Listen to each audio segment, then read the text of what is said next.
Donc, nous avons encore fait l'autre jour des exercices de linguistique dualiste, c'est-à-dire que nous devons comprendre qu'en français notamment, qui est la langue pilote, il y a une dualité constamment. Et cette dualité, c'est assez essentiel, puisque la dualité, c'est la cyclicité. Donc une langue qui nous parle de cyclicité et de dualité, c'est fondamental.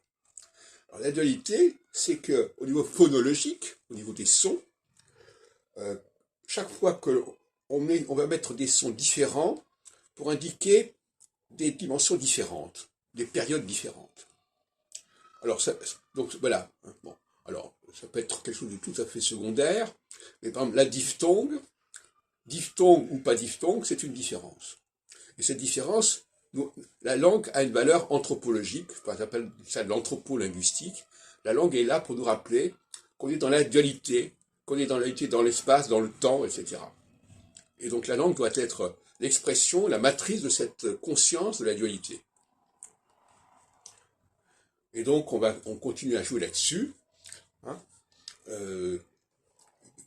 Mais cette dualité, il faut quand même qu'elle soit forte.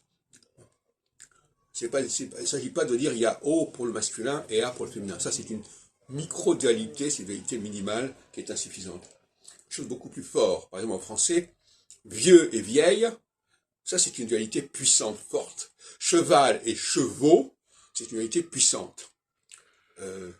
Mais donc, il y a beaucoup de langues qui ont perdu cette force de la dualité.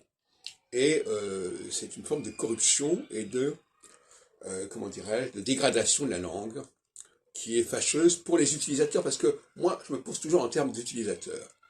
Si les utilisateurs utilisent une langue qui n'est pas, qui n'est pas suffisamment structurée au niveau phonologique, eh bien, le cerveau perd l'habitude, perd la conscience de la dualité.